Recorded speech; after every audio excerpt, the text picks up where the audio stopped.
It's a dark, stormy night, and you're walking home.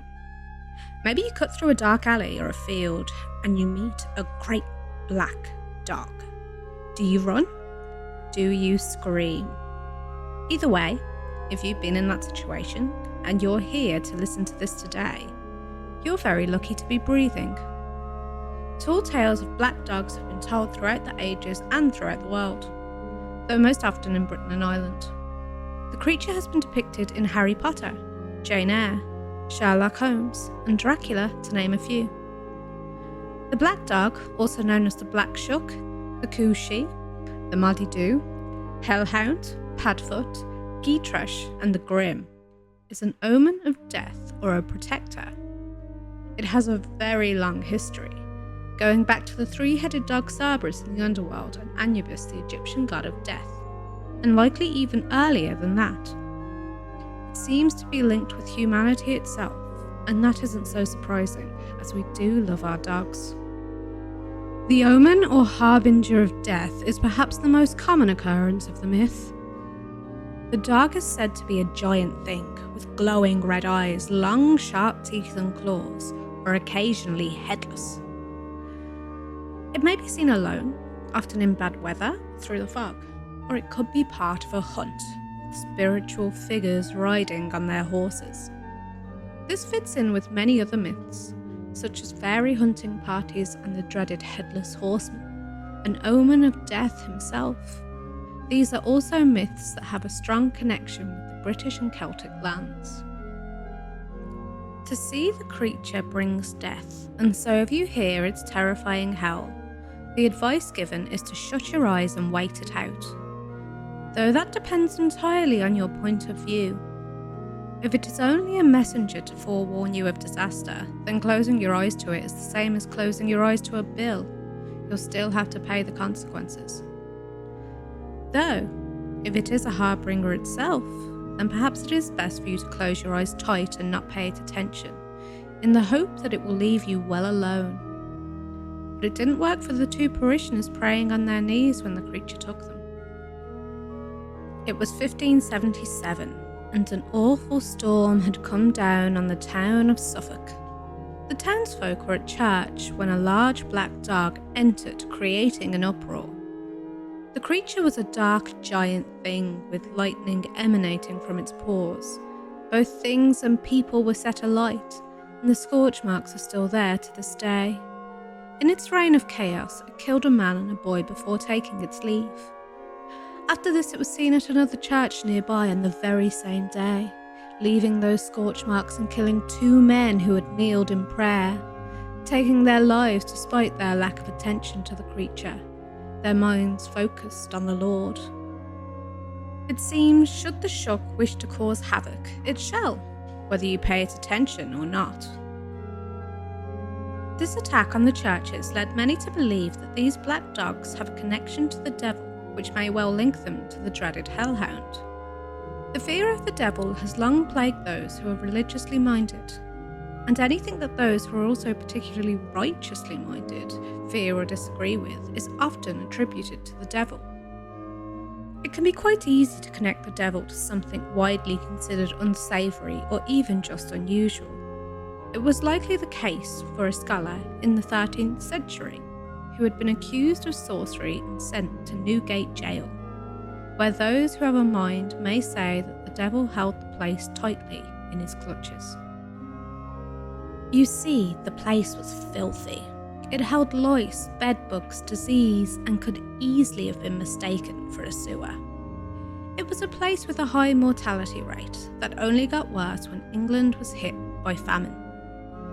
In these dark, insipid cells, with far too many people, barely any sunlight, and a severe lack of food, the human will can devolve into a more feral thing. The inmates with so little to go on turned to cannibalism. It didn't take long for our scholar cum sorcerer to become a victim. Ever so slight and easily overpowered, the poor man was killed and eaten, or at least one hopes it was in that order. However, this wasn't the end for the sorcerer. A large black spectre of a dog appeared amongst the prisoners, A fear rose in those who had eaten the man, as it quickly got round that the guilty parties were being hunted down and eaten by the beast. The remaining few who had partook of his flesh plotted a prison break, killing guards in their escape. But even so, they were not safe, for the dog came for each of them, giving them a grisly end. The dog has since been sighted in and around the old jail over the centuries. Most of the reported victims appear to be men, but this isn't always the case. In Ireland, the Cúisí are more interested in women, particularly mothers. On a dark and stormy night, you might hear her howls so loud as to rumble your floors and put the fear right into your bones. Husbands would stand with weapons over their wives, protecting them from the Cúisí who were in the employ of the fairies. They would kidnap women to nurse the babes of the fairies, who were never to be seen again. Though this is but one of their jobs, as they were also omens of death leading souls onto the afterlife. The great black dogs have a deep connection with death, and not always in a negative way. Often known as the Church Grim, this dog was destined to protect the dead and the church.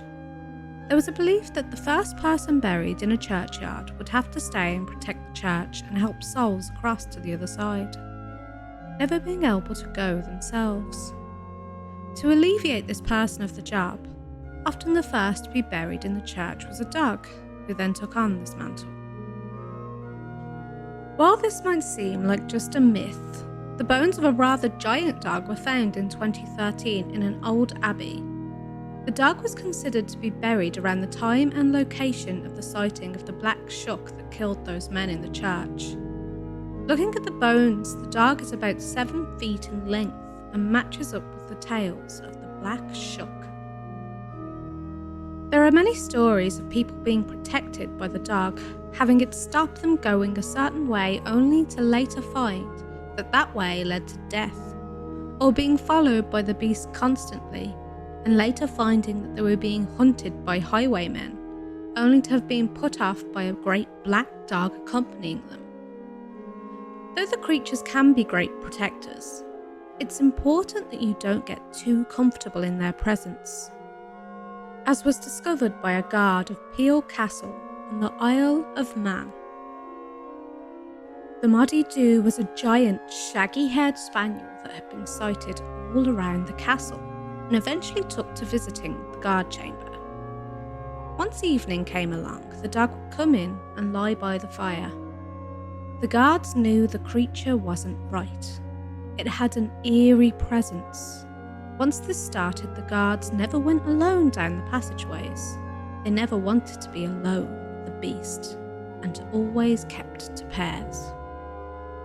One night, a guard had been drinking a bit, and had become fed up with the fear instilled within the men from this dog. He found it silly. The dog hadn't done anything to them. Sure, it was a little creepy, but nothing had happened. He declared that he was going to walk the passage alone come morning. The men pleaded with him not to, but he had made up his mind, and that was that. Once he left, it didn't take long for the screams to start. The guards wanted to go after him, but found themselves too scared by the sounds, listening to the frightful wails and screams. Then, the door swung open and the guard appeared, white as a sheet, eyes bulging, and unable to speak of the horrors he had seen. He died within days, unable to tell his story, and the dog of Castle Peel was never seen there again. The creature's intentions are hard to pin down, but if you're willing to risk life and limb for a bit of cash, there are stories that the creatures aren't merely ferriers to death, but guards of hidden treasures. There have been stories of people seeing a creature and soon uncovering a treasure that the creature kept watch over. The story is more popular in Scotland, so if you're a treasure hunter willing to face the black dogs, it may be well to give the Scottish Highlands a gander.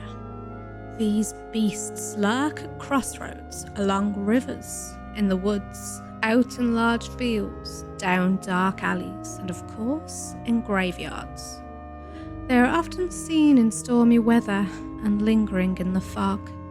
Beware their howl, and perhaps close your eyes if you hear it. At the very least, you might not have to see its red eyes glow before your life comes to an abrupt end. There are many more stories of these black dogs, and I implore you to share the ones you've heard. Have you ever encountered an unusually large black dog that sent a shiver up your spine? Let me know.